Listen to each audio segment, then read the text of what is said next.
opposed strength roll. Oh! I did it! I did!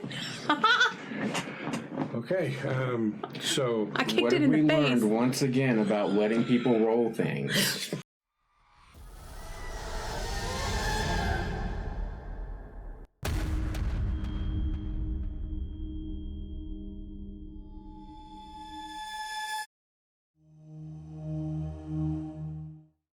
Hey, everybody. Welcome to our Percentile Vice. Thanks for joining us. It's Thursday, so we're doing actual play Call of Cthulhu. We're in the middle of Mr. Corbitt scenario from Chaosium, published in their Mansions of Madness book, which some wonderful person gave me the leatherette-bound special edition of. Any ideas who that might be? I'm Steve. I'll be your keeper of arcane lore. You can find me on Twitter at Rick Stevens PI. Give me a follow. I desperately need it. I'm joined tonight by... I'm Emily. I'll be playing Alice Green. And I'm John. I'm playing Jackson Morse, the cowboy bootlegger. That's my favorite part. And if you follow Rick Stevens PI on top of Immaculate Punnage, you could win. You could win the weekly award of the Punconditional Seal of Approval. Exactly. It's highly coveted and sought after. It is. It is like Twitter gold almost. It's a little bit of a, deep yellow. Right. But it's close to gold. Screen resolution may vary. So, where do we leave off? I know. I think it was a Wednesday morning in Arkham, Massachusetts, and Mr. Corbitt, right on schedule, had driven off heading to work. And you guys decided it's time for some B&E, breaking and entering. After finding out there was a connection between him and Mr. Tomaszewski at the hospital wherein he was getting body parts. Gross. You broke into his house. You found his study where his journals laid out the progression. That was a good word. Thank you. Progression. That's why we gave her the middle name Thesaurus. It's been a hindrance my whole life. Emily Thesaurus. They laid out the progression from the time that he first became intertwined with Yog-Sothoth in the avatar form of Rama Sikva. Very good. You guys have been keeping notes over there, haven't you? No. Not at all. To coming back, marrying the love of his life, and then being told by his master that the master wanted to create a form of flesh and blood. And so Ramasikva took the possession of the body of poor Mr. Corbitt and visited Mr. Corbitt's wife for several hours. Whereupon the lovely Mrs. Corbitt became pregnant with child, had twins. The world only knows about one child, a baby boy that died in childbirth, as did Mrs. Corbitt, and a attending nurse apparently went insane. And then his journals take you through the progression of him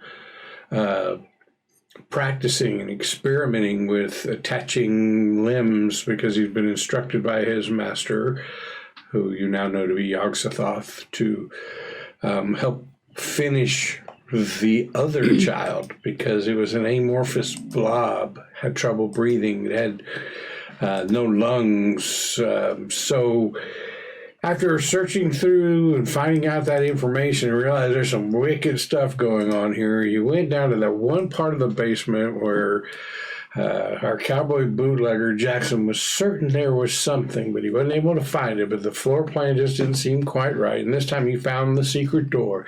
And behind that door, you saw the visage of the child thing, the You got the art, John? You want me to bring it up? He's got it. This weird blob, semi-translucent Sphincter. with many toddler-like legs attached to the bottom of it, and about 15 child arms surrounding the top part of it, a sphincter-like opening at the top, very top of this thing that was just oozing a brown sludge, and this weird gaping sucking maw at the bottom. Maw? It's my favorite word. That was, like sucking on the floor. And when we left off, it had just come to notice you guys and started scampering on these little toddler child legs that had been surgically attached to it, scampering towards the door that you're standing in. It is making that sound that is like a moan of like deep guttural moan that you'd expect from like a monster, but in there, hidden in it, is this sound that is more like a baby cooing or crying. And this thing comes up to you. Its shape is kind of, I don't know, even sloshing back and forth because there's not a lot of structure to the main body of it. The little arms are reaching out and making infant-like grasping. Oh no! And Up. And right, and you hear from the mouth a and you get the. In fact, both of you make notice rolls for me. Spot hidden. Yes. Sorry. Games. Games and different names for terminology. the same things, and then I jump back and forth. Alice with an extreme success, and I had a regular.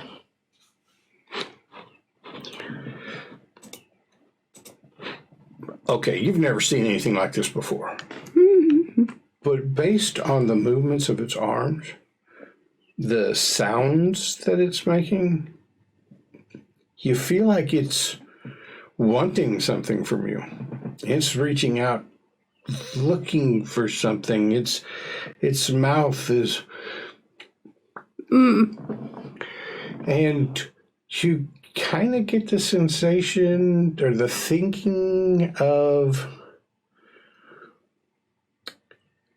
a baby who sees the bottle coming And then towards its mouth and is like this with its hands, but it's also Right. like that's the kind of feeling that you're getting from.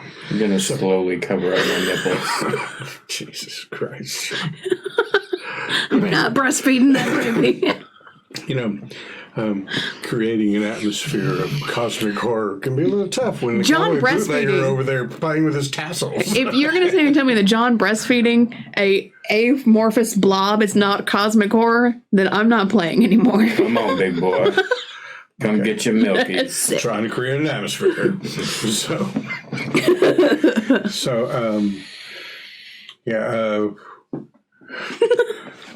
What are you doing? Because John has got sympathetic lactation going on.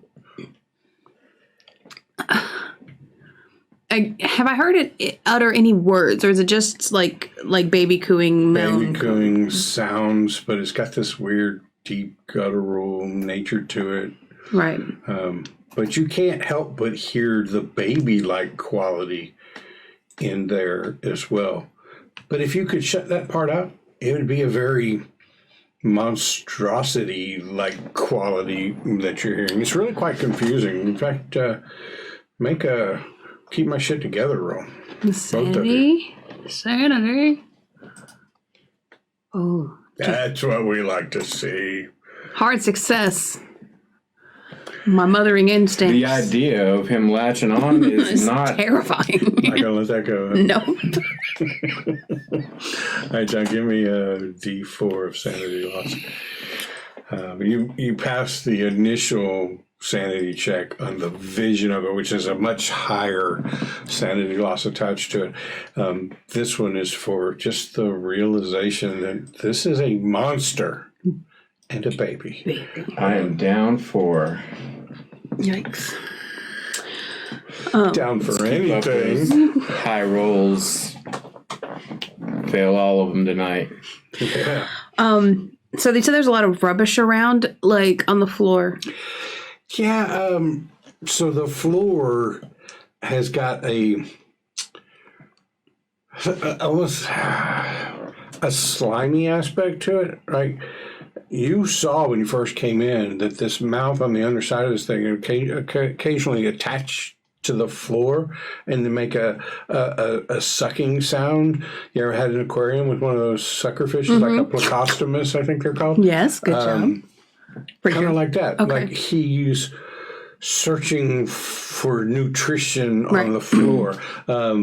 You probably see like some blood stains, like, if you'd taken a bush steak that was raw and thrown it on the floor, how it would have left a little mark. And the rest of the floor is like this brown seepage that has come out of the aperture at the top of his body, flown down it, and just occasionally leaves tracks on there. But as far as there's no things in this room. Yeah. So what I would like to do is, I know that in one of the other rooms in the basement is like a utility room. I want to go find like a bucket or like a bin or like a laundry basket and bring it back and kind of like shove it across the floor to it. Because like, monster or not, all babies love to like pick up like buckets and bins and like turn them around and explore them. And I'm hoping that will give us a little time to like figure out what's going on and keep it occupado. Okay, it's relatively easy. You saw over there in the laundry section that there were stuff like that. You can go grab a basket and come back. Jackson, you're staying there eyeing the main thing. It continues. Going to, in this time, ready my weapon, but I'm not doing anything just yet. It continues the grasping motion, and the mouth continues to. But now imagine a child that you've got sitting in a high chair, and you're taking a little too long warming up its formula. The child is getting frustrated. Right. There's starting to be a crying-like aspect to the noises that it makes. And it's kind of staying in one place, but like lifting some of the dozen or so legs that he has and putting them down. So it's kind of like... Fancy. Yeah. All right, so you get back and you've got a small basket, probably looks like a peach basket or something like that, because I don't think they had a whole bunch of... formed plastic laundry baskets back in the day. So I'm going to kind of like roll it across the floor to it, see if it'll like pick it up and, take its time kind of exploring it and see if that'll give us a little bit of time to kind of step away. When it rolls across the floor and bounces into this thing and then like just settles down, you see the mass of it lift up a little bit, like all those little toddler legs straighten up a little bit, and it kind of moves over and sets down, and you see and hear the mouth kind of latch onto this thing and suck a few times and then just spit it out. And now you have full-on monster sound baby crying, like colicky crying. Okay. Like angry cry. Right. You know what I'm talking about. How about we shut this door?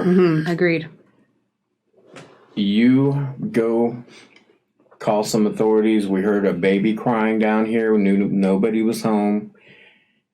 Came in thinking there was a baby under duress and found this. We could, but I'm concerned, like, I understand that it's a monster, but it didn't ask for any of this. And I don't want it to be, like, we're going to leave and shut the door, like, and relatch it. Because shutting the door. I'll shut the door. All right.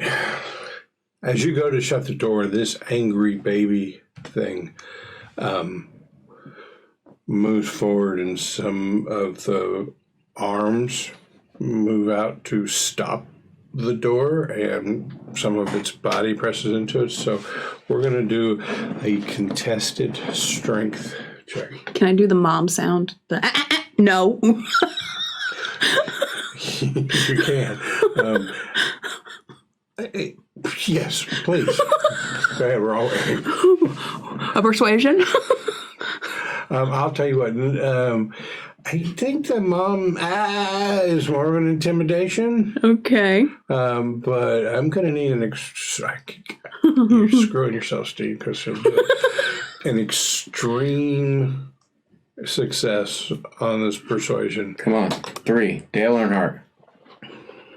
Failure. Big old failure. I don't have anything to intimidate. So as Jackson tries to Epic.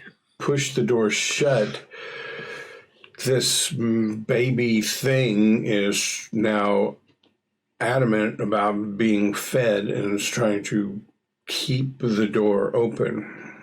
So we're going to do a contested strength check. I already rolled mine. It was a success at the exact number it had to be. 55 for 55. Oh. Nice. And the child thing is an extreme success. So as you go to push it, the anger in it, if it had eyes, you'd see the anger in the eyes, but all you can do is see the way the hands, maybe the fists are clenching and the feet, some of them are stomping like a toddler throwing a hissy fit, and some of them are pushing towards the door, but it slams the door open, and with one of his other hands is now reaching out towards you.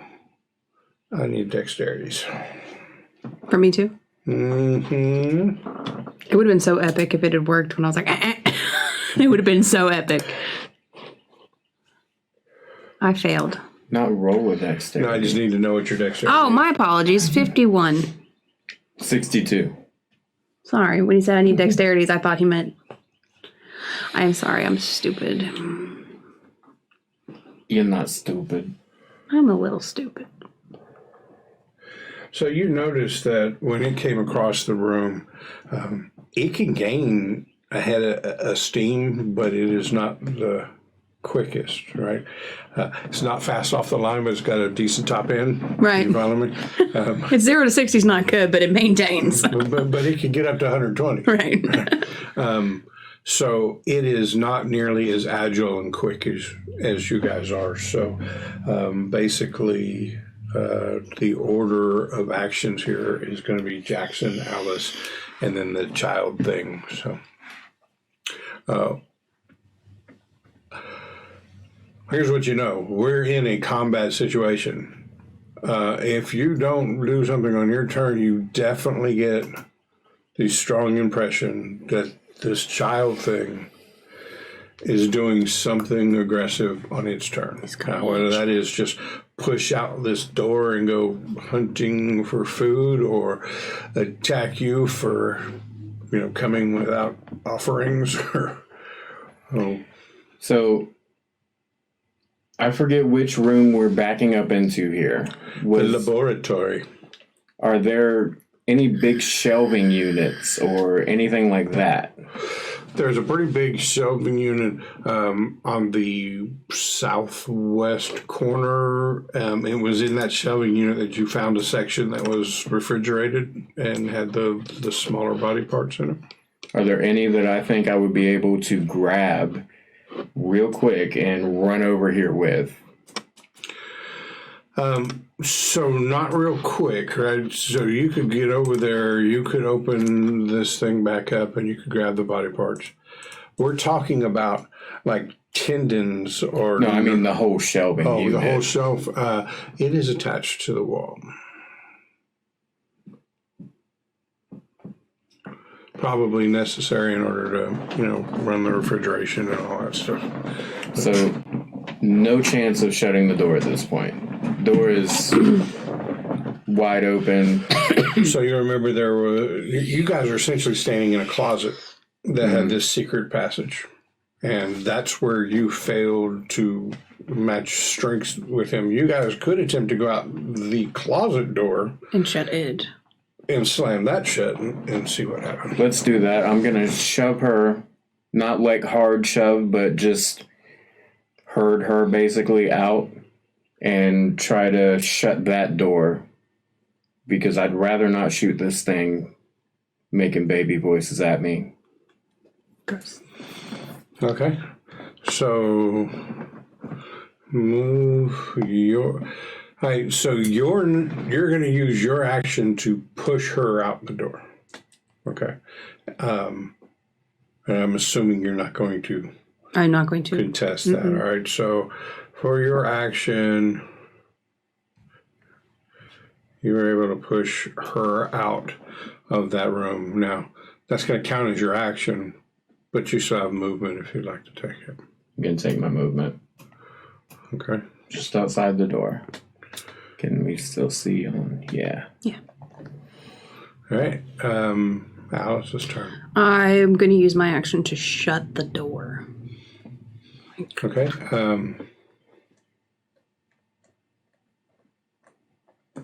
Sure. You shut the door. Right? Is there anything else you're going to do?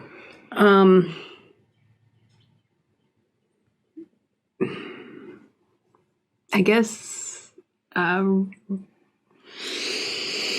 don't know what else to do that I can do with just a movement. I am gonna. So one thing you know is that this is just a closet door, right? Right. There's no real security to it. Doesn't have a lock on it or anything like that. Now the secret panel. Remember, you had to undo some latches and stuff.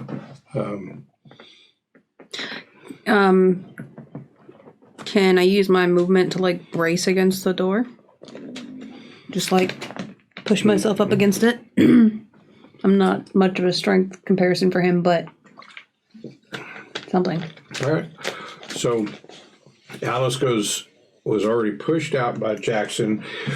You close the door and now you're leaning into it. Very horror movie moment, right? Yeah, I just need the axe to come through the Can door. I, as a reaction, try to help her brace? Actions. It was worth an ask. Yeah.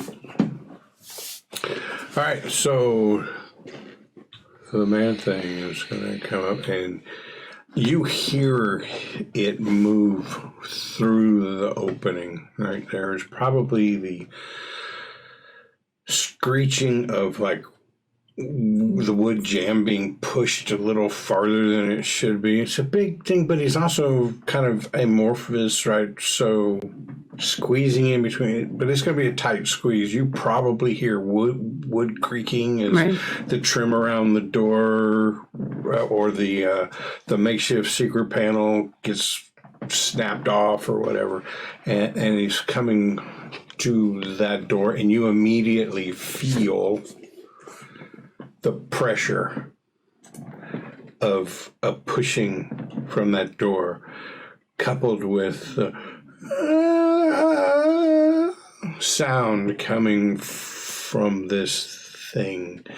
And for a slight second, maybe a couple of seconds, your nose was able to breathe in relatively fresh, clean air as you step back out into the laboratory. But you just, at the same time that the door starts to push against you and you hear this sound, that smell that you encountered when you first walked into the closet just hits you again, and push against the door. And we're going to make contested strength checks to see whether you can keep the door closed against the thrust of the man baby. Failure.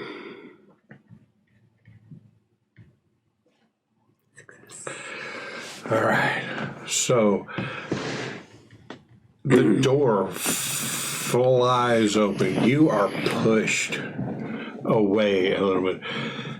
Jackson, you can see from the map that the door opens in, so the way that it swings would kind of pins you in the corner.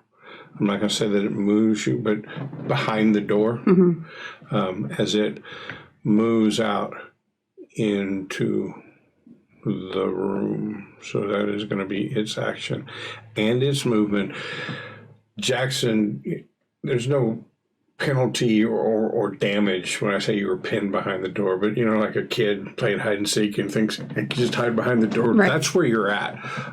So there's a door between you and it is probably oblivious to your existence right now, and all of its attention is focused on you, seeing you stumble back away from the door. It is now out. It is exerting itself heavily, and it wants to be fed. Awesome sauce. And that's going to make it Jackson's turn. Gonna yell, go get some meat out of the fridge. I'm gonna hang out behind the door for right now and watch what happens. Okay. Is there a ready in action in Call of Cthulhu? Sorry, you can hold your action to a later point in the... Can I hold my action here? Do I have to tell you what it would be? I think so. No, I reserve the right to change this ruling when I go back and re-look at the rules, but it's not like a readied action in 5e where you got to say, when this happens, I'm going to do this. In this case, you can just say, I'm going to hold my action and go later in the turn sequence. So since you have a higher dexterity, right, you're going to hold your action, then it'll be Alice's turn. And then I'm going to give you another decision. Are you ready to use your action now, or are you going to wait till... Well, it's going to be my turn after the child thing anyway, so let's skip all that because I'm going to go right after the child thing anyway, and that's what I wanted. Okay, so Alice, what are you going to do?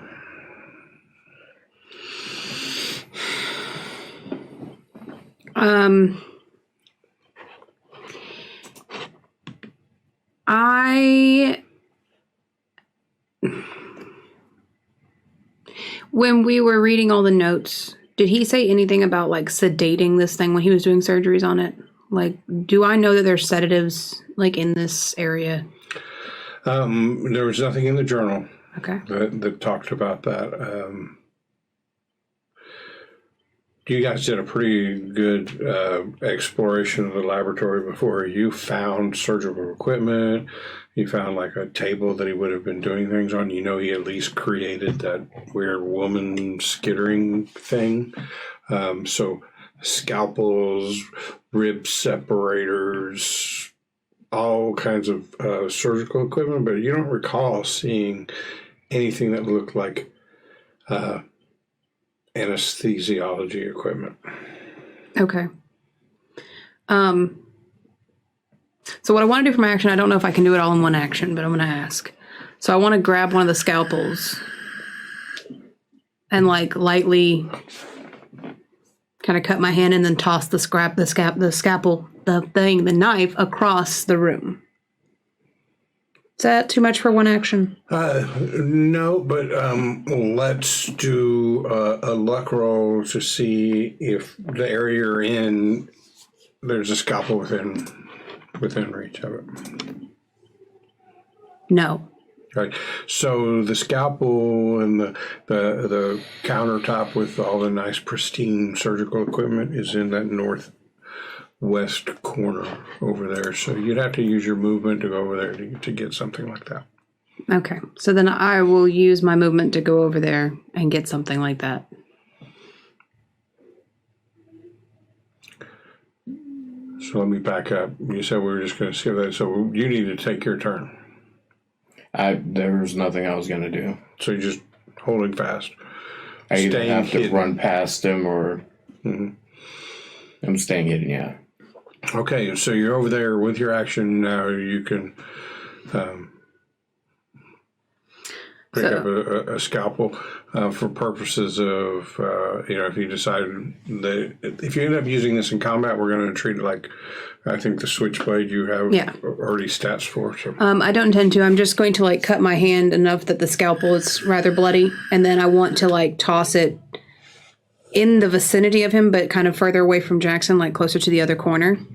Like, I want to try to get it in this-ish area, just like to the opposite wall, to kind of distract it.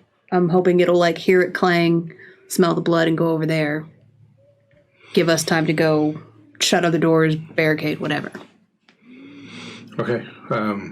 So I've drawn a little shape on a thing. So you sliced your hand. The blood is starting to come out of your hand. And you toss the scalpel that has some blood on it across the room. Clattering sound. I'm guessing you're thinking the movement, the clattering sound, and maybe even the sense of the blood on the scalpel will draw him that way. So I think I'm going to.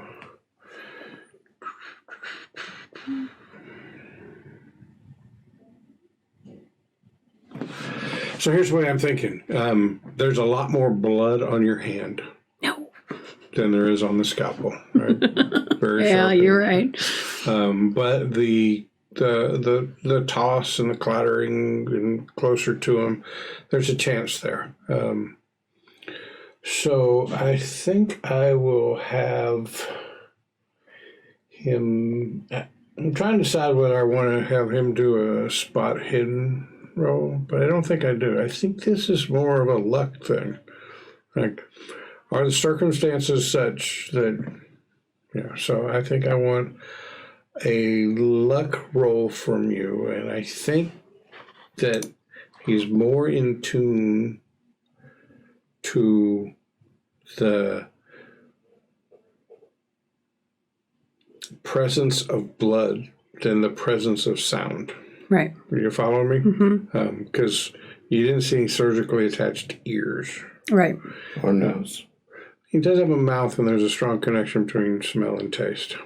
It's true. It's fine. So a luck roll from me. Yeah, and I think I want it hard. No. Okay, I wanted to. I think I'm going to make it a penalty dice.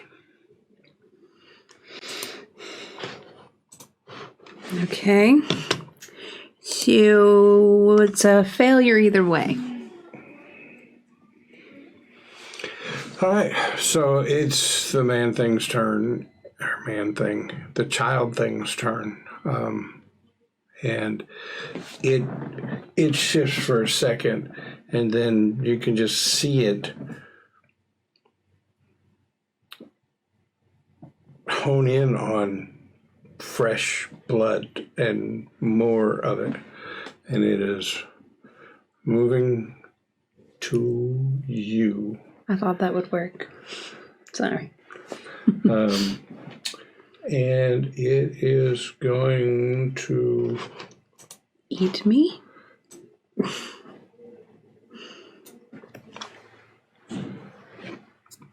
It is going to do. It's going to reach out and try and grab you. So this is going to be a fighting maneuver. Its build is 2. What is your build? 0. Okay. So you guys, this is the first time we've had to deal with this, so please forgive me when I got to look It's okay. this up.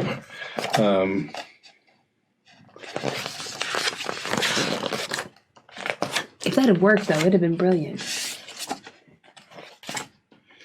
It would have been. Don't judge. You hid behind a door. Because I thought you were going to go you were going to go on a fridge raid and bring some stuff back. Now you are the fridge raid. I am the fridge raid.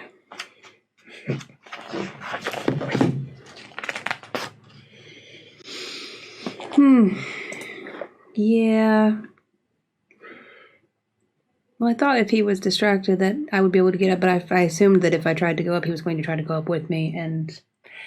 When you first did it, I was making faces at the camera because he hadn't described ears or nose, and I think the sound is sort of taken care of because if you don't have ears, you probably can feel through Yeah.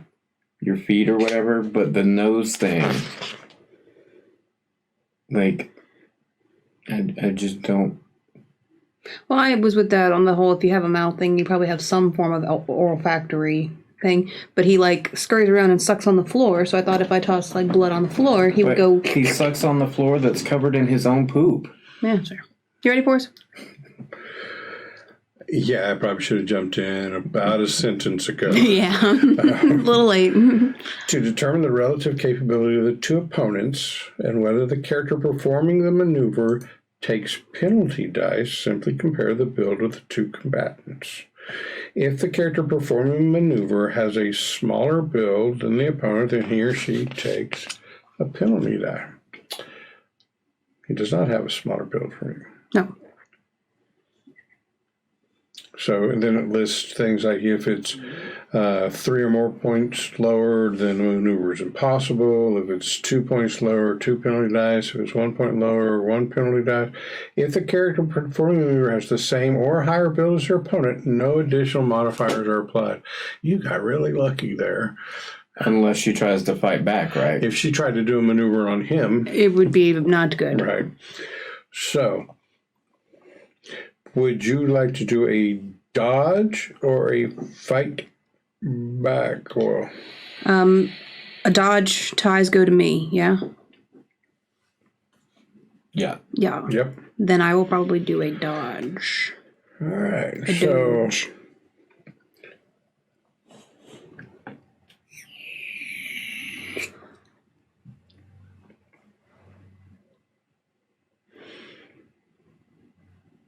if the target is dodging, the attacker's fighting skill is opposed by the target's dodge skill. You'll have to get a higher level of success than you, and if tied, you were able to dodge the maneuver. Okay. Yeah, I think I knew all that last part. I just, since we were right there, I wanted to double check it. So, The thing is, the combat rules are hard to remember because we combat so little.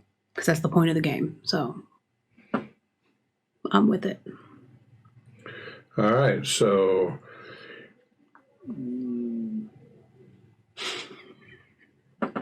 Cut that part. well, that was really good. I wonder if the mic even picked it up. Oh. His fighting skill was only a 50, but he got an extreme success on it. Fuck. And you have only a success. So, it has reached out and grabbed you and has pulled you towards it. But it's not only just pulling you towards it, it's pulling you towards it and down towards its mouth.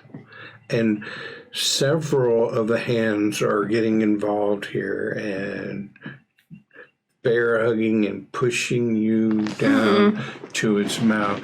Picture a child with, in that high chair we talked about, you poured some Cheerios on there. You know, they got very little coordination. He just reaches out, got it on, and he's trying to find his mouth. That's what's going on here. And it is moving you towards its mouth. If anything, unless anything changes, then he will be making a Don't say bite / suck attack. sick. Next turn. Oh no. New round. Jackson, you're up. You're behind the door. Give me a spot hidden roll. There is a huge baby thing between you and Alice. So I want to know whether or not you know what is happening. I don't. So you probably hear a scream from Alice. I give you that much, but you can't see what's going on here. I mean, she just said no. No. All right, so I'm a little spatially unaware of the exact layout of where we are in regards to the upper portion of the house. Mm-hmm. Is one of these walls that goes to the outside adorned with a window that is on the same side of the house as the nosy neighbor? So there are no windows in this room, but the room above is the kitchen. And the window on the west wall is pointing towards the nosy neighbor's house. Who's not home. Because we sent her she to was conveniently given tickets to the museum and the display of. It's almost like I put so much planning into my own death. It was ancient sailing. That's right. It was sailors seafaring. So Jackson's gonna make a concerted effort to slam the door that he was previously pinned behind. And he is going to stomp his feet and he is going to yell, "That is a no, not in this house, mister. Get back over here right now." I think our kids in the next room are like, right. My dog just peed a little on the carpet. okay, I'm sorry. What is this, boy? What is this? All right, so attempting to intimidate. Yeah, so I'll let you make the roll. But this very hungry child thing has now what it considers to be food in his hand, is moving towards it. This is going to be difficult.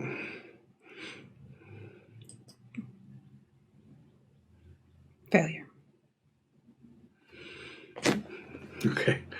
So, yeah, then you yell across the room and it does not seem to be paying any attention to you.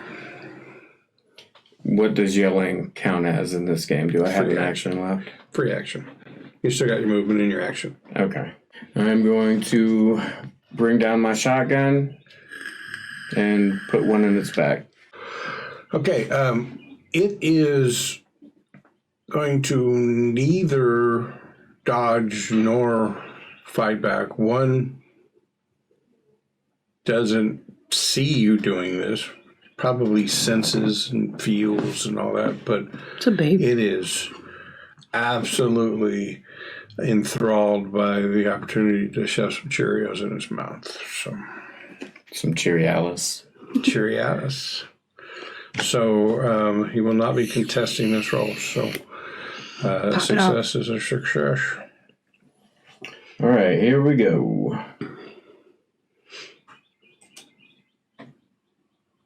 A success. Barely. By 19. It's plenty of success. That was close. All right, so what do you call it? Range. Well, let's just... Let's measure that bad boy. There it is. 15 feet. So that is 2d6.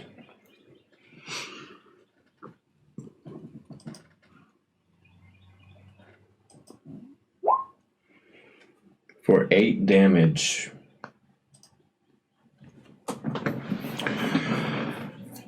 The thing lets out a scream that this time sounds more monster than child. There's a little bit of that child sound in there, but it is mostly deep, guttural, monster sounding. And starts to turn.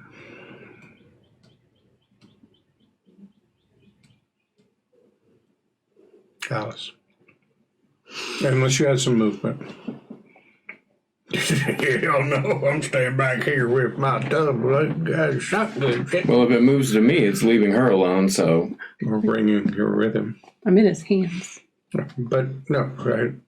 If it was me, I'd stay right there, too. I might even consider pulling the door back. All right, what you got?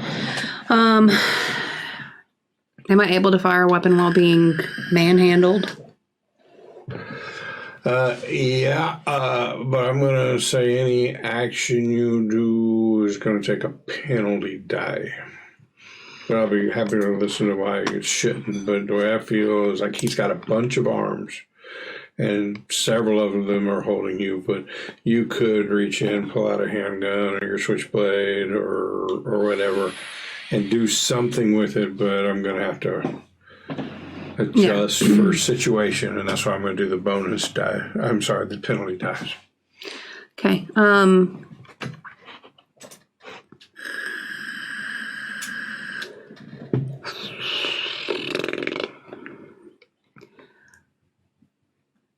Am I too close to him to try to use my rifle? Like, would the handgun or the switchblade be really my only options at the proximity I'm in, given that my rifle's... I'm sorry, say that again. Is it going to be impossible for me to use my rifle given how long it is? And I'm in, like... I can understand a handgun. I'm just wondering, like... A rifle seems a bit of a stretch. It seems almost impossible. In fact, I might go 2 penalty die if you try to do it. Well, I'm going to try to shoot my handgun then. I don't have as good of a thing in it, but I am going to try. It is an automatic. You could, I think, shoot up to three bullets, which would add a penalty die to the second and third shot. So 2 to the third, right? Yeah, but there's already a penalty die involved, and we don't go above 2 penalty die. Okay. All right, so it would be 1 penalty die for the first one and 2 penalty dies for second and third shots. Okay. That right. Might want to just stab him. Yeah, but I have a much lower skill in my switchblade. No. All right, well, I'm going to try to fire my handgun. Roll the penalty dice. That one's a miss. Okay, I'm going to try to shoot again. Doesn't really matter on the penalty die. Yep, so third shot, or do you want to roll the penalties? I mean, even... You failed that shot. Yeah. Nothing that happens with these penalty dice can make it succeed. So let's just say this next one you roll is your third shot. Okay. Oh, you meant the bonus or penalty? Mm-hmm. Sorry. Right, so... All the failures. Pow, pow, pow. 3 shots ring out in this very close space. Your ears ring, Jackson. Your ears ring. The baby thing shudders a little bit at it, but you feel it just moving you closer to its maw. And I am going to check the Wonderful Pieces of Madness Leatherette edition. Leatherette. Because I want to make sure I get to kill me properly. When I kill you, I want it to Do be it proper. for real.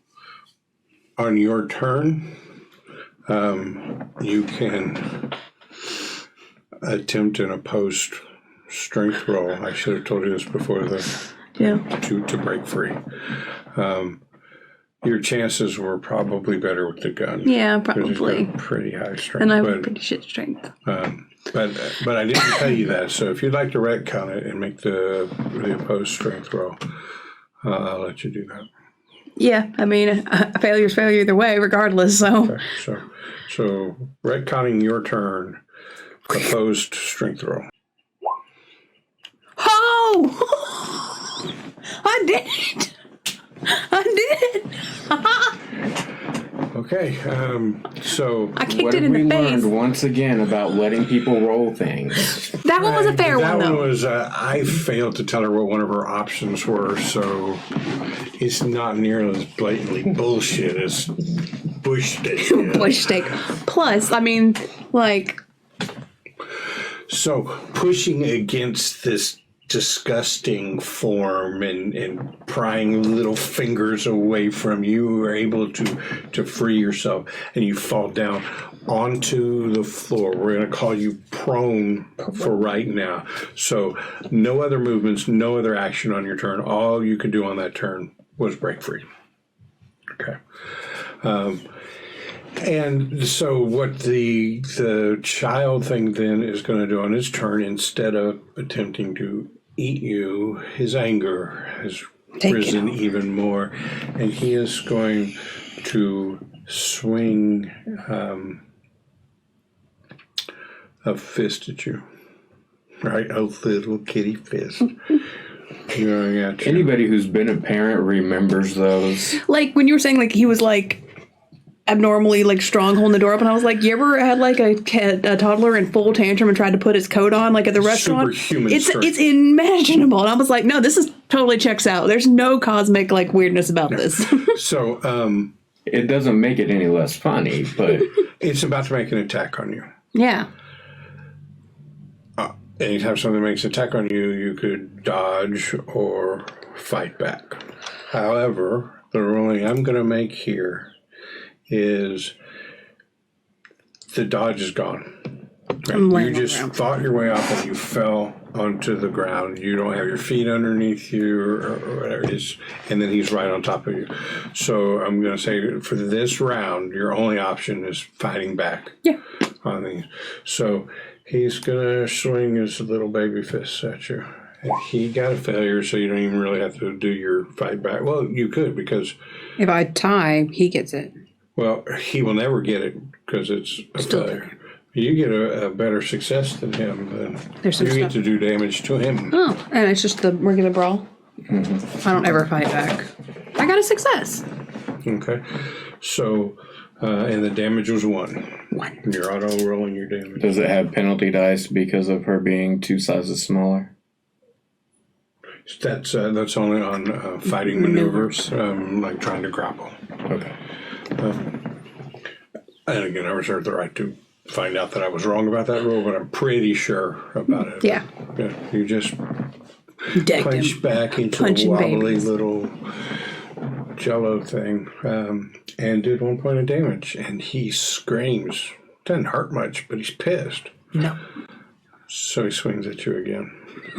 Okay. He got a success. Failure. You got a failure on your fight back. So your little fisties. Oh no. I'm going to take pain.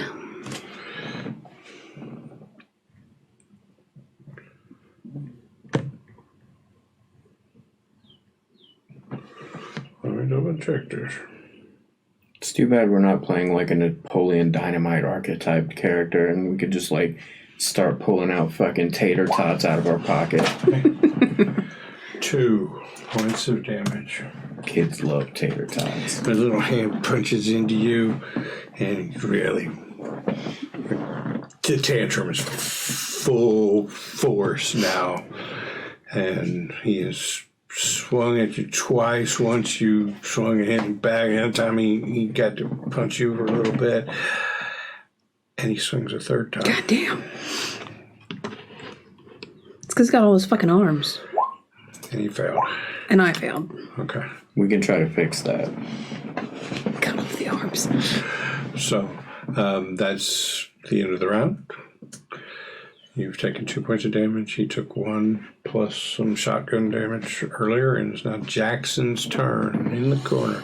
No notice roll needed now. You know, there's moving and spinning going on. You got a pretty good idea that somehow Alice just ended up on the floor and just got a stream of baby fists pummeling down. You didn't see her swing back and land one, though, but she looks very overpowered.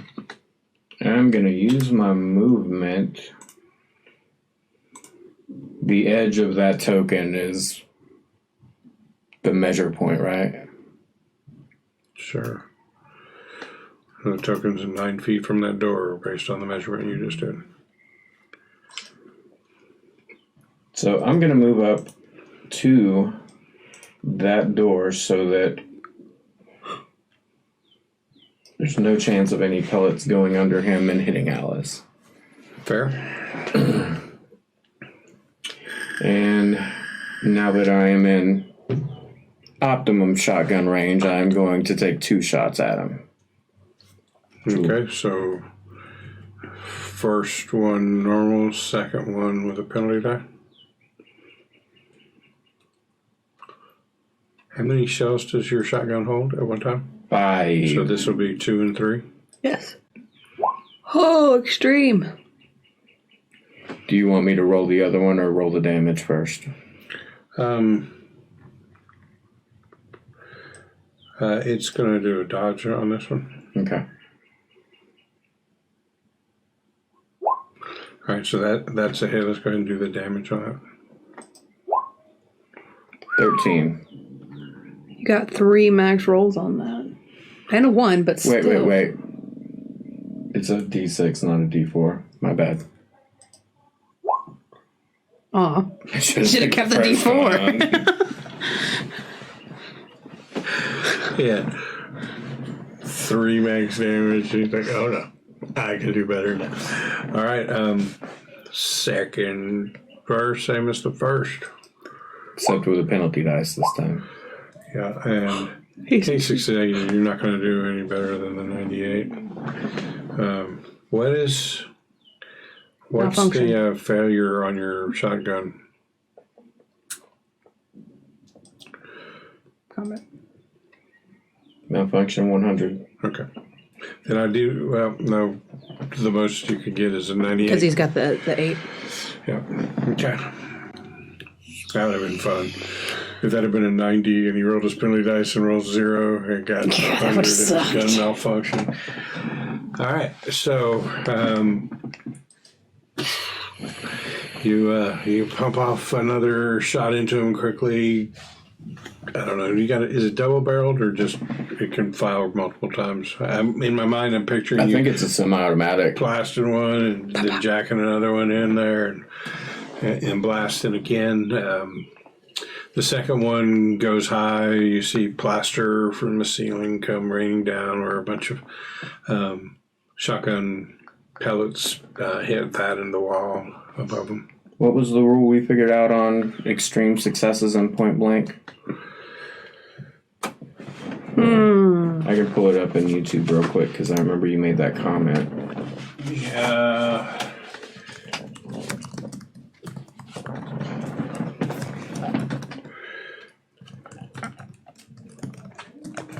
Point blank range does give a bonus die on the attack, but in order to get extra damage, the attack has to be an extreme success. That's what I wrote in YouTube. So read it to me again. Point blank does give a bonus die on the attack, but in order to get extra damage, the attack has to be an extreme success. If the attacker achieves an extreme level of success with a penetrating weapon, such as blade or bullet, then an impale has been inflicted. That means the weapon or bullet chanced to strike a vital area, driving deeply through arteries, slashing tendons or muscles. Apply the increased damage as for an extreme success with a blunt weapon. Maximum damage plus maximum damage bonus, and add a damage roll for the weapon. All right, so you've already done the damage roll. And it was 4d6. So it's an additional 24 damage. And you don't have a damage bonus to add in. Yeah, you don't have a damage bonus. I don't have any damage bonus on that.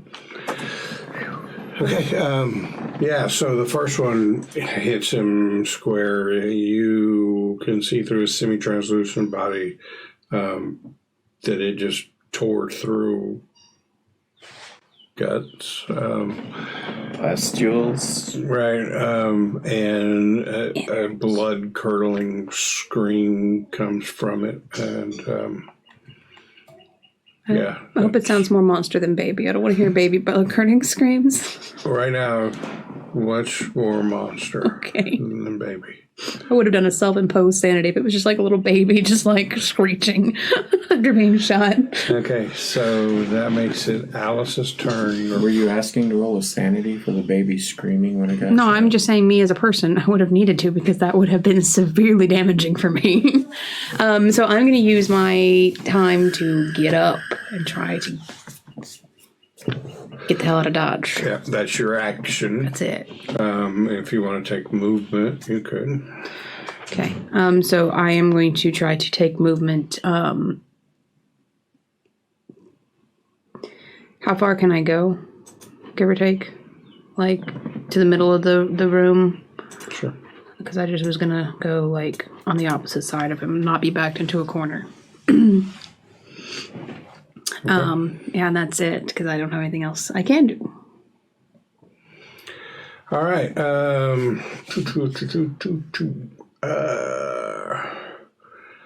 He's pissed at John, but almost got a taste of you. Almost. So we're going to let fate decide. Emily, you're even, because you know John is odd. John is odd. And it's even. So Back off. feck off. Back off. It God damn it. even the pain that's coming out from whatever the hell it is that John is doing, it so close to food. It wants the food. And it is going to make a fighting attack at you. Would you like to dodge or fight back? Dodge. It's because I'm a snack. You are. So he failed, so you don't even really need to roll your dodge. But I like seeing the success. Second attack is another failure. And his third attack, he is hurting. That's a real bummer. Yeah. Okay. I mean, for the baby, yes. For me, I'm not too sad about it. I'm going to get my ass chewed over here.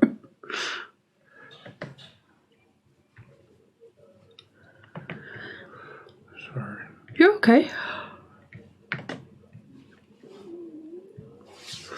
John, you feel a push of the door behind you. And you hear the now familiar voice of Mr. Corbitt. What are you doing? Leave him alone. That's it for his turn on this round. Oh, fuck. But Mr. Corbitt.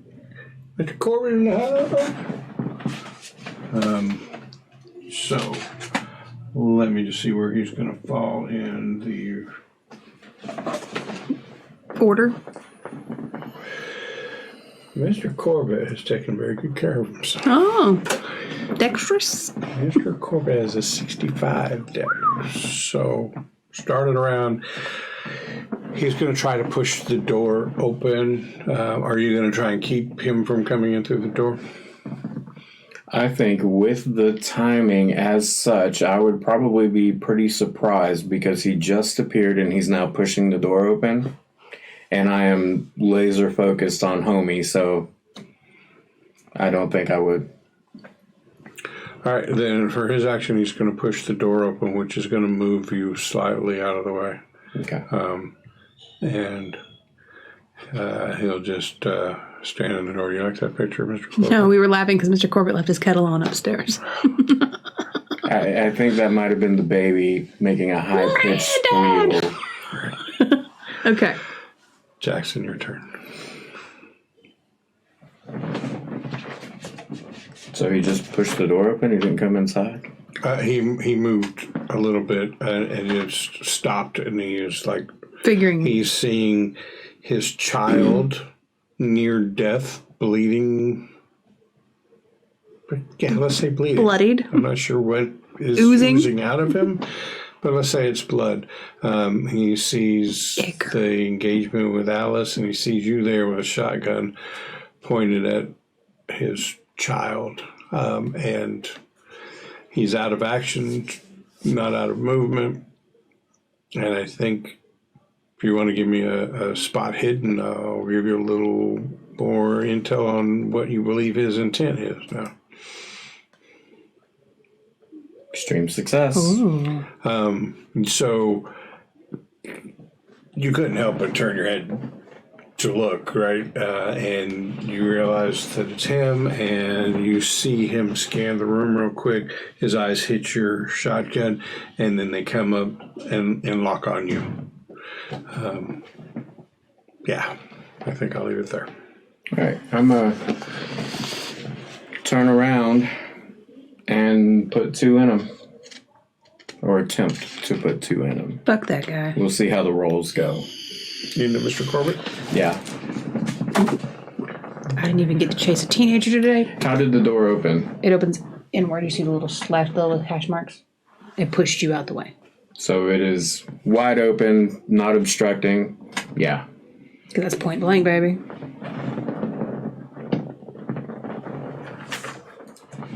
Ready for rolls?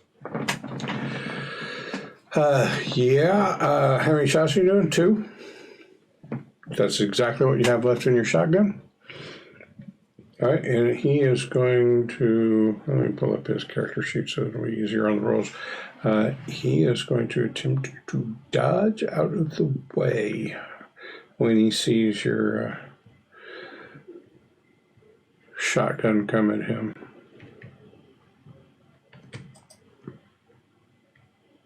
Extreme success. Freaking loaded dice.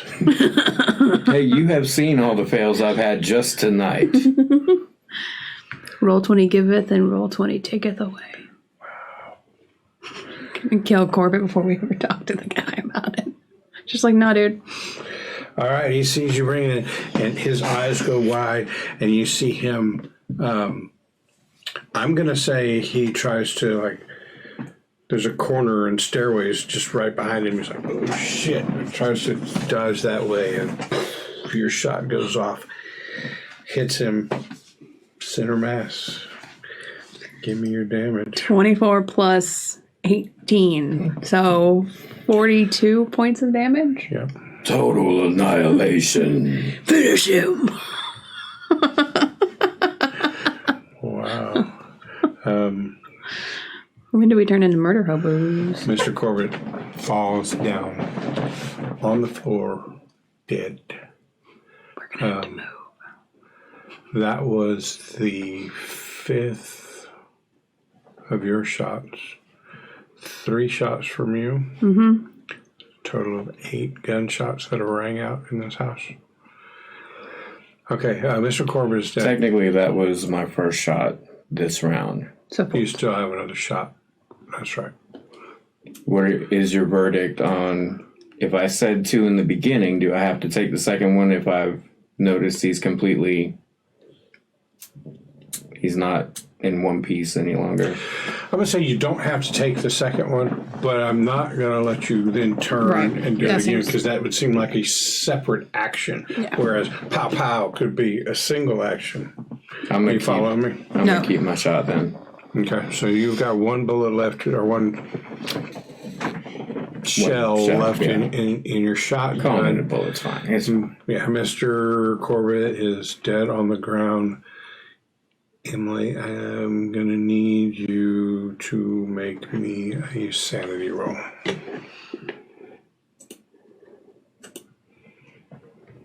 failure. Okay, and I'm going to need a...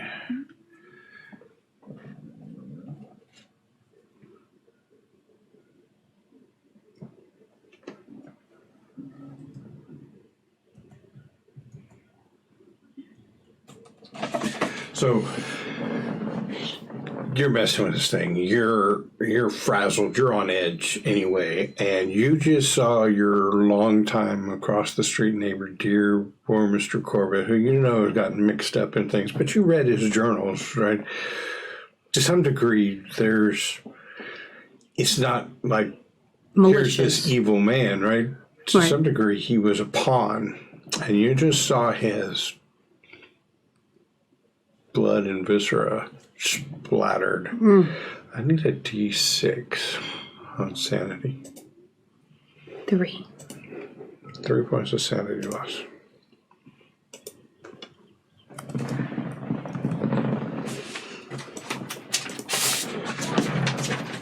So things have gone just about as well as they could have, I feel, at this point. Till somebody calls the police.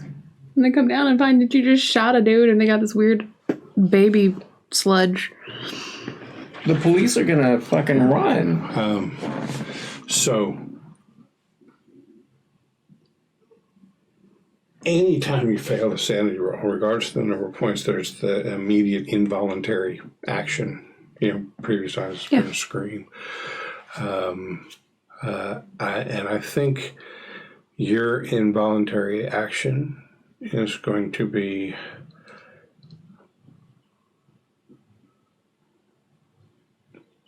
a scream and back up a couple steps and bring your hands up to your, oh my God. Right. That was poor Mr. Corbitt, which means that the gun you were holding fell to the ground. My hand down. Okay. But you didn't cross the threshold for temporary insanity or indefinite insanity. But there is that involuntary action anytime that you fail a sanity roll. So your gun is laying on the ground. When it gets to your turn, of course, you can gather yourself and probably your gun up. And oh, by the way, it's your turn. You have fired 3 shots. How many rounds does your gun 6 hold? Okay. in the handgun, but I also have a rifle. In fact, I told you one of them was a bit of a step back, so Yeah. that was part. You moved away from it a little bit. So I'm going to take a rifle shot at this guy.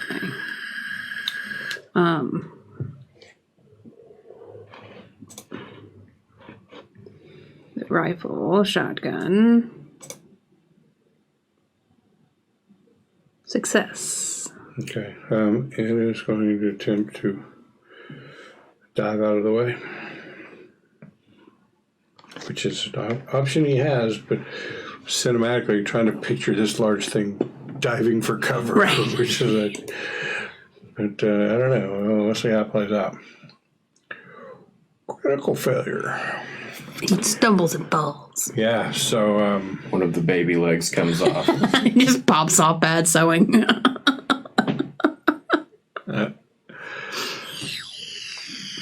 it would have been cooler if I could have made that cosmically horrific instead of, like pulling the leg off of a Barbie. But yeah, I'm going to say that, as it attempts to push too much weight on one of the more recently attached legs, just kind of maybe they come all the way off, but there's ooze coming out of it. And drink your Okay, so your damage. my damage is a 1d6. 6. Jesus. And if I had your shotgun has multiple, it would say here under attacks. Yeah. I put it in there manually. What's the question? The 22 rifle, how many attacks are possible per round? I know a lot of 22s were bolt action, but it doesn't say 22 bolt action. I'm not sure. It also doesn't say semi-automatic or... So the only 22 that is listed in our set of books is the 22 bolt action. The uses per round is just 1. Okay, perfect. So yeah, between every shot you gotta... Which is perfectly fine. So then all I want to do with the rest of my turn is to move a touch further away. Okay. So it's the child thing's turn.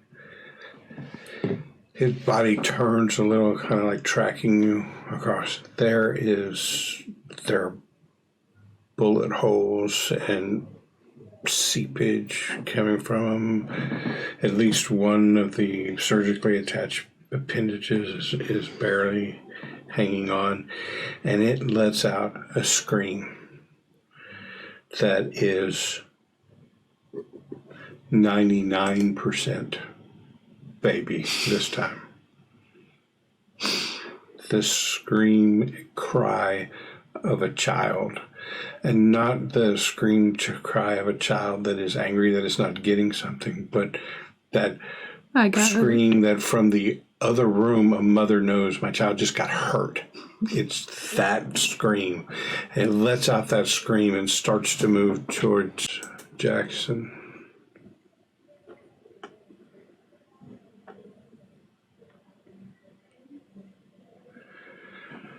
And kind of pushes by you. Now, you get a sense that it is going by you. So you could try to do like a shoulder check, do a contested strength roll with him to keep him from going by you, or you can let him nudge you out of the way. But he is heading towards the body of Mr. Corbitt. I'm going to try to contest it. Okay.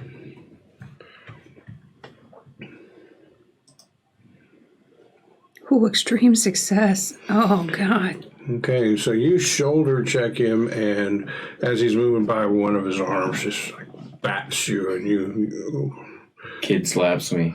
and you get pushed away about just a couple of feet, and that's its movement. For its action, you see hands reaching down, maybe even some of the feet at the bottom, reaching out.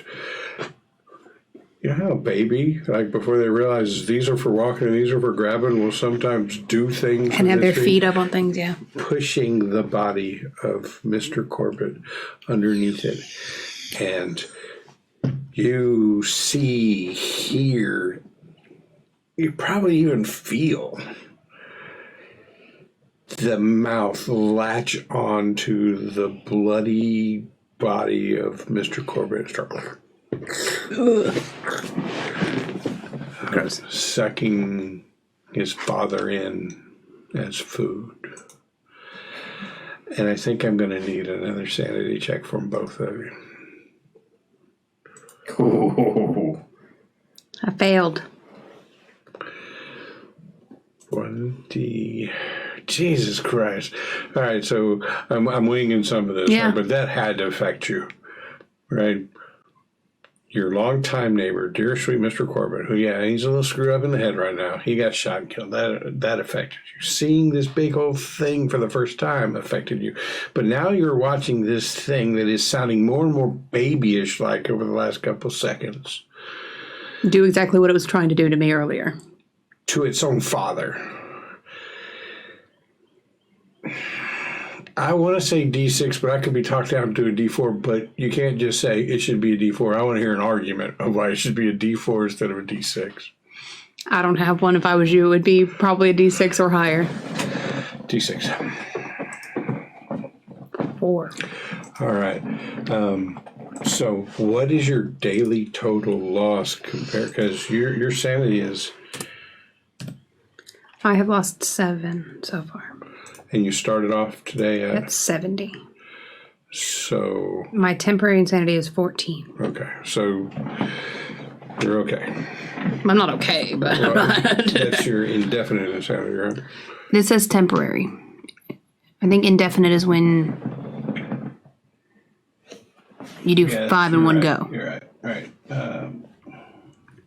No, indefinite is more than 20% of your current sand in a day. So 20% of 7 is 14. So No, it's just the way it has it here. the sheet may be Okay. wrong, but I'm looking at definitive stuff. Definitive. You haven't taken more than 5 in a single thing, so you don't go temporary insane. Another 7 today, and you go indefinitely insane. The rifle clatters to the floor. You drop to your knees and bury your head in your head into your hands. That is your involuntary reaction to this thing. That doesn't stop you from doing anything on your turn. I got you. But for that moment right there, it was a scream. Jackson, you made yours. Just barely. Just barely. Just barely. And you were just like heart of stone over there, like nothing phases you. So that is the thing's turn. We should make it Mr. Corbitt's turn in the next round, and he's gonna hold his action for the afterlife. Jackson. Kill it.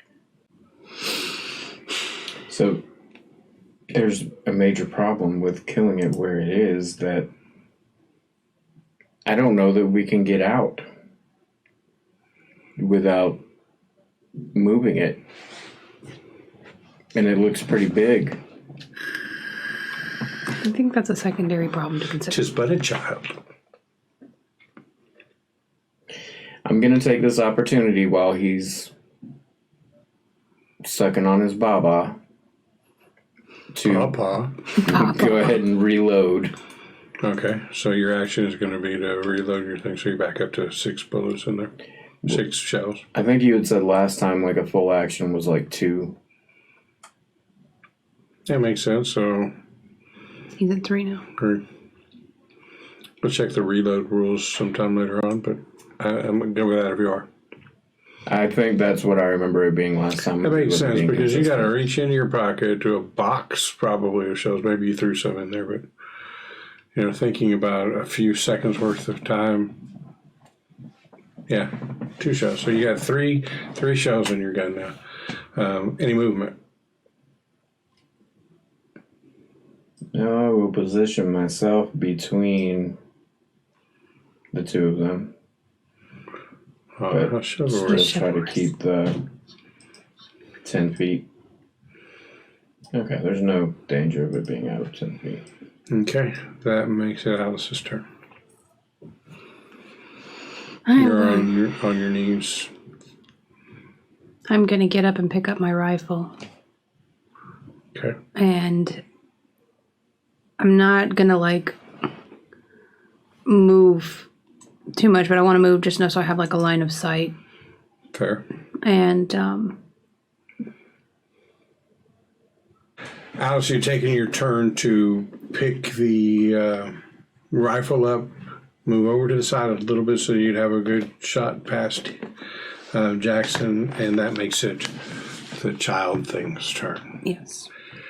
And you guys watch as, with incredible speed and efficiency, a very large sucking noise and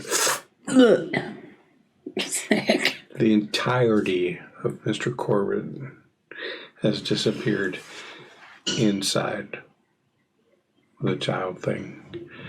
And it is attempting to squeeze through the opening to the stairwell. Jackson, it's your turn. It didn't get any farther.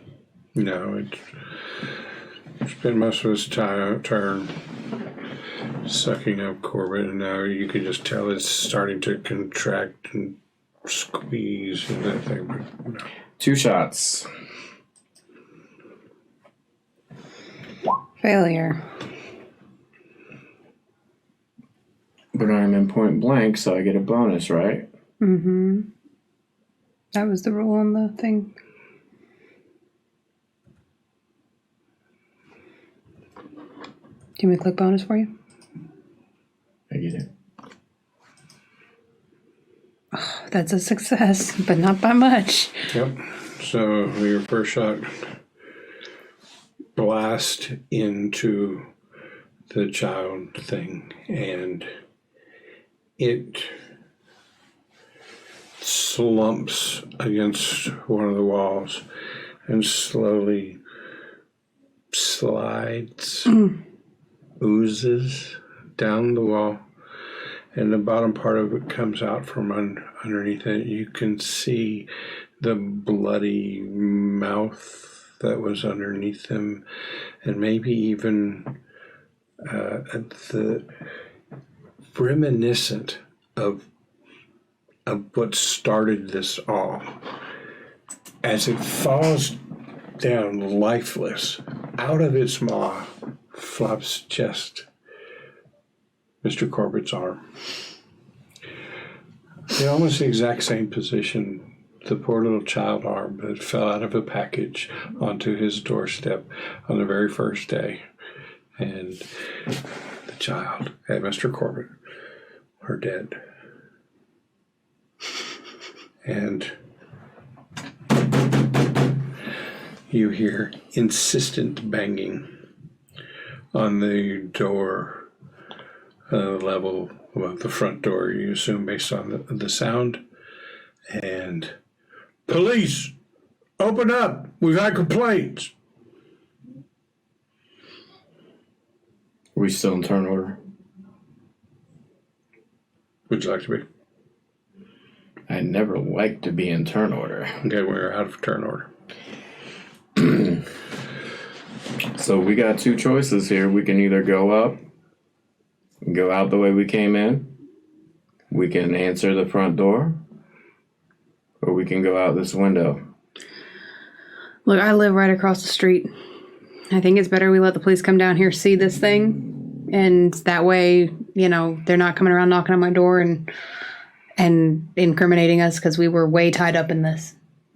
Like with the police already. It's better to let them come down and see what we dealt with, and that will probably, you know, exonerate us to some degree given that what it is. We heard what sounded like a baby in distress, a baby crying in distress, came down here.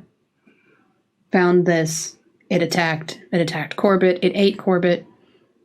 We put it down.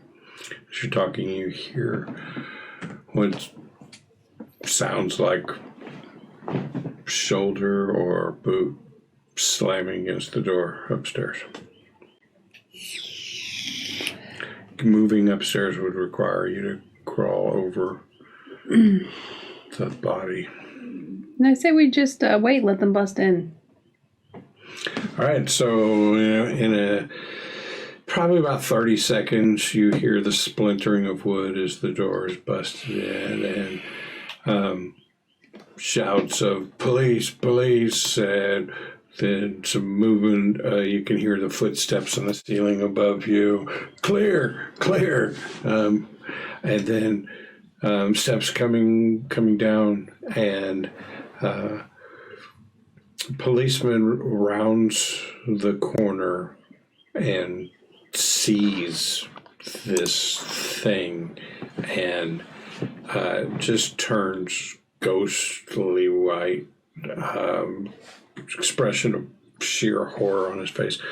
And he involuntarily takes a few steps back and ends up with his back against the door that goes into the utility room.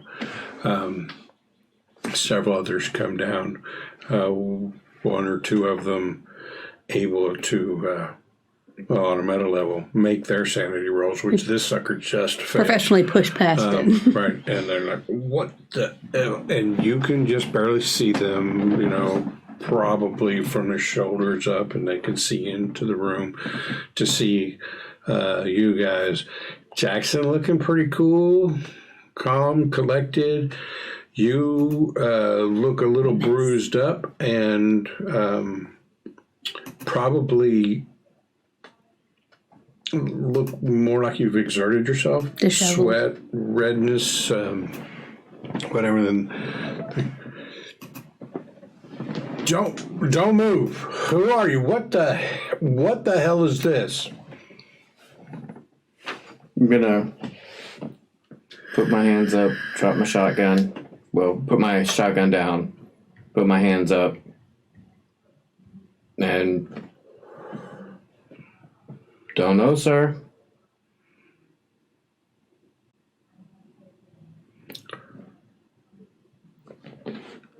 Man, what is going on here?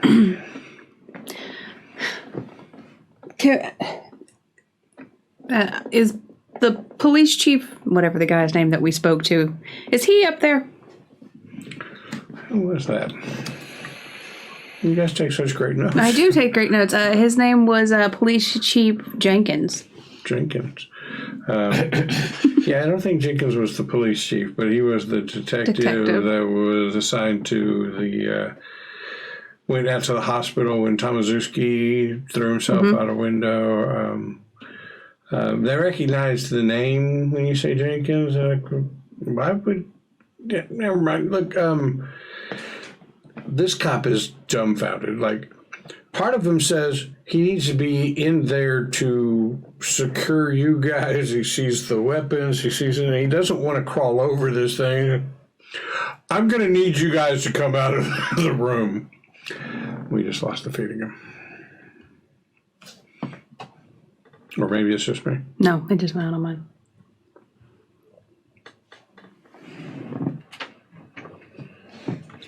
Is there too much bandwidth being sucked up on my router or something? Could be. I've never had this problem before. We've always used all this stuff at the same time, so I'm assuming something with OBS is... No, it's not OBS. Okay.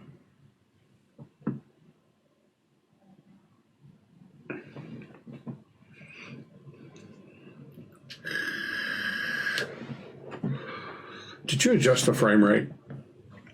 I have no idea what that means, but it's a techie sounding term. Your computer isn't having any sort of problem. Yeah, and the Wi-Fi is going to 16 kilobytes per second. That's a massive problem. I got off the Wi-Fi. It shouldn't. I don't think it should be.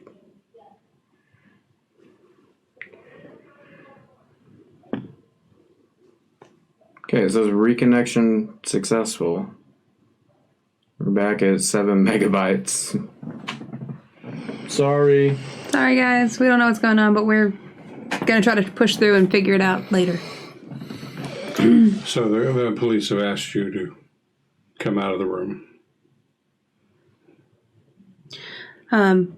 Officer, there's a window, like in the other room.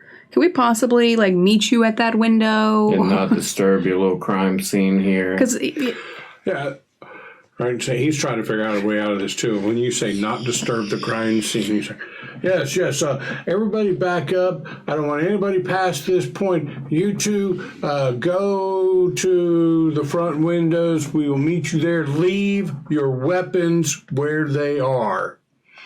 And he's like, all of a sudden has taken a little more control of the situation because he just realized there's a way he doesn't have to touch this thing or deal with people who just crawled over this thing. So he starts barking orders to other people. Call and get a detective down here. This is a crime scene for them to figure out now. We're just beat cops, right? You're gonna want Jenkins. And so they go back out. You guys go into the workroom. One of the windows is boarded up, but from the inside, you guys are able to unjimmy one of the other windows. They help pull you out.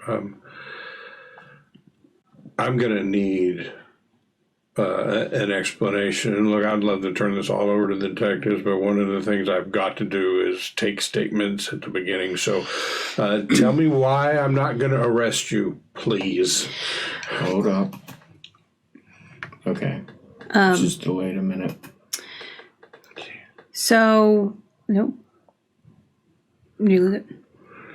Yeah, I'm not too. Yeah, it's... What is going on? It's something with the Wi-Fi, but I don't know what. Save for restarting the entirety of your internet. What has your laptop got on its Wi-Fi?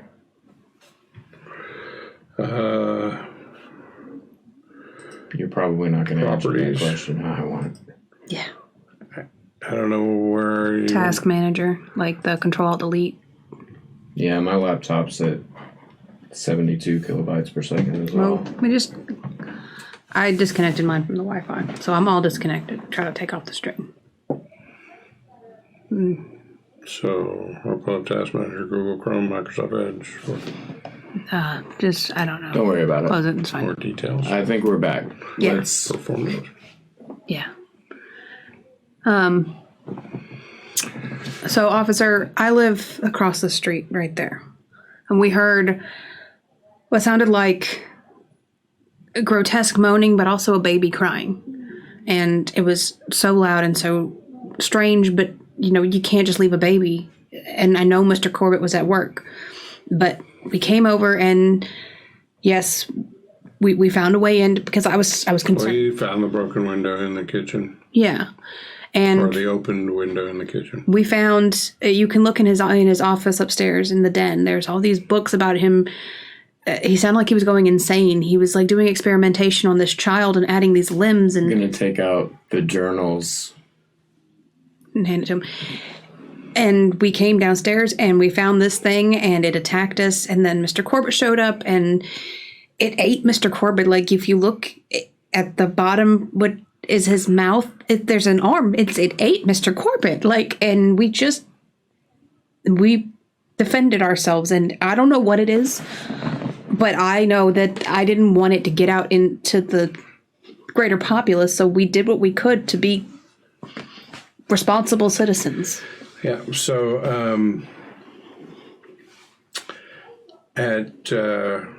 eventually, so he writes this down.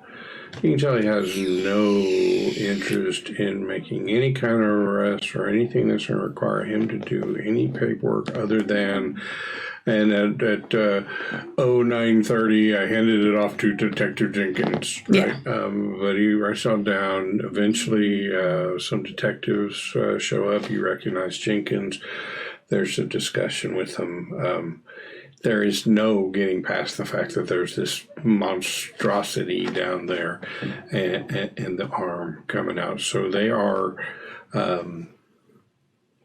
if not convinced, absolutely willing to buy the story of you heard something going on, you rush over there thinking you're going to find some baby left alone, and then all this stuff happens. He realizes that you're a long-standing citizen of Arkham. You probably get questioned a little bit more because you're not known around here. You vouch for him. He asks you to go back, to your house. Kind of the same rigmarole. He doesn't say it right out loud, but don't go anywhere. If you were to leave town, that would be pretty suspicious kind of thing. As you sit in your parlor watching crime scene tape go up around the whole house, police officers going in and out, guys in lab coats going in and out. Eventually, a really large black sedan pulls up, and two gentlemen in black suits with black dark sunglasses get out, and they walk into the house. And not soon after that, or not long after that, you see all the police come out of the house, and they get in their cars, and then the two guys with the suits, the men in black, they sit there for a while. And large production goes on for the rest of this day and into the night. The houses next door to them, they're cordoned off as well.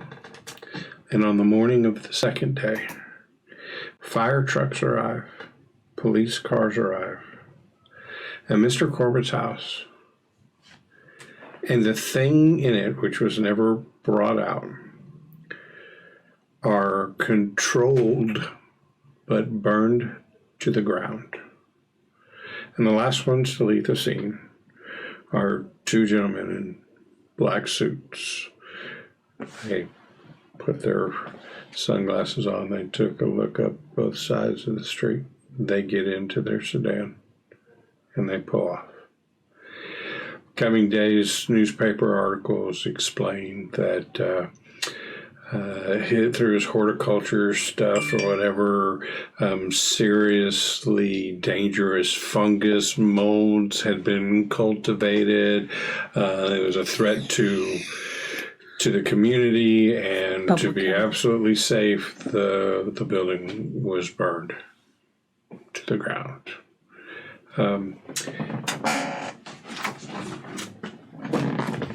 There's no mention of y'all's names in the articles. There's no mention of a beast, of shots fired, and all of that stuff. It is all written up as rampant mold and spores that were dangerous, and the only way to take care of it was to burn it all to the ground. So, mission complete. Scenario complete. Nobody died. Let's talk about awards. Awards. Destroying the scampering woman thing. You did not. The scampering woman thing escaped. It was probably now in a cage somewhere at Warehouse 13 and the guys in black suits. You'll remember the article about that instance talked about federal authorities and whatnot. The men in black showed up. Destroying the child thing, plus 1d10 sanity points. Ooh. Did you have something you want to talk about, John?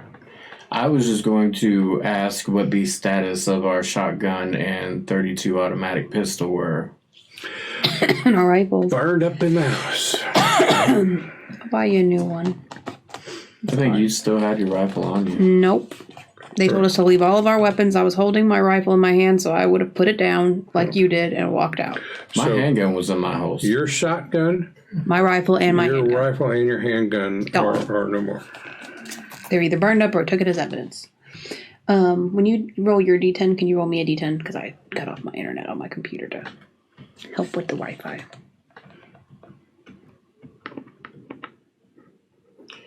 Okay. We'll do your D10 first. 8. Should have done my D10 first. Oh, never mind. Didn't matter. Okay, plus 8 to both of you. Understanding the child thing's link to Yog-Sothoth and its role in the eventual opening of the way before destroying it. I definitely understood its connection to Yog-Sothoth. Did you guys get through the journals that, you know, what Corbitt was going to try to use that to open up a They did talk about a ritual that was going to be, like, the child was going to be part of. Do we add this to present and max? The plus 10, the D10? Yes. Okay. I was literally going to ask the same question. Go ahead. Success. So it's 2d6 for understanding the connection to Yog-Sothoth and the opening of the way. That's a pretty nice, hefty award. To our sanity.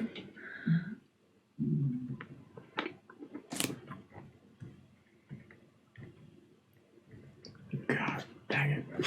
Damn it, Bobby. Where did you go? Okay. Have to have so many windows open. Doing your 2d6. 2d6 for me. Roll, move your thing over a little. 10? Is that what it says? Oh, you're 10, good. 10, yeah. All right. Doing my 2d6. 6. About right. Successfully rehabilitating Corbitt. Yeah, I don't think you guys are going to qualify for that one. No. Hearing stories of the creature's rampage having let it escape. You did not let it escape. So that would have been a negative. Yeah, I was about to say probably penalty. Allowing the police and the federal government to take over the case and allowing others to suffer the consequences of the investigators' actions.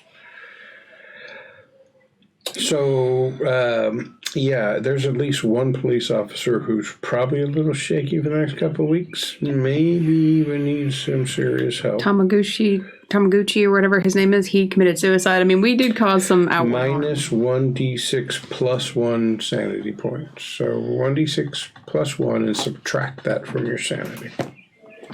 So You got 6. minus 6 for me. I got 2. You're just stone cold with your sanity. So as the papers go on and you reflect on it, there's probably some excuse in the paper of why one or two officers are now,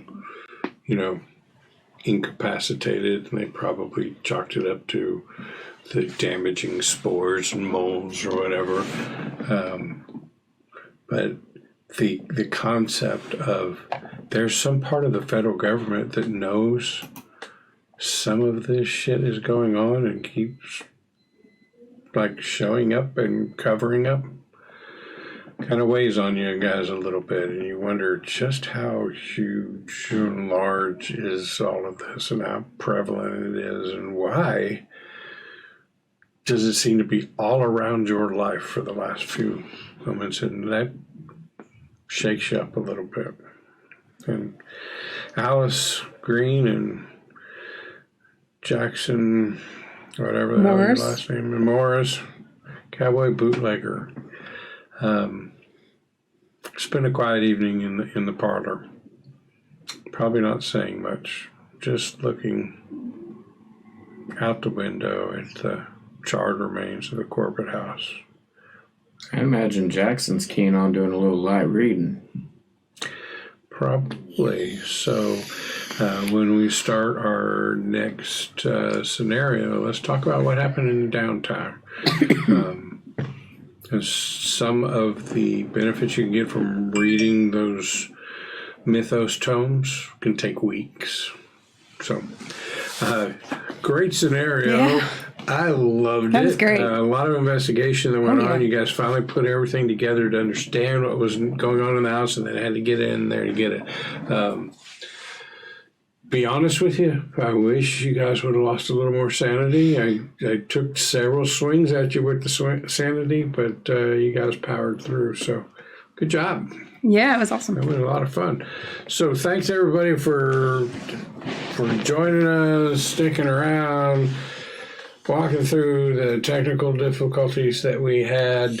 We'll be back on Monday night, the 21st at 6 o'clock, and we will be discussing Street Wolves with its creator, Vincent, at Table Cat Games. It's going to be a lot of fun as we talk about the game that he developed and the game system that he uses for it, and his Jumpstart scenario, which is free. Check out any of our tweets at Percentile Vice to find out where to get those. We'll send more out. But join us next Monday. It's going to be a lot of fun as we talk with Table Cat Games about the creation of Street Wolves. Yeah. And we'll be back next Thursday for another actual play session. And maybe we'll even play Street Wolves when we do it. Maybe. Let's talk about it, then do it. Thanks, everybody, for joining us. I'm Steve. I'm Emily. I'm John. Bye. Bye.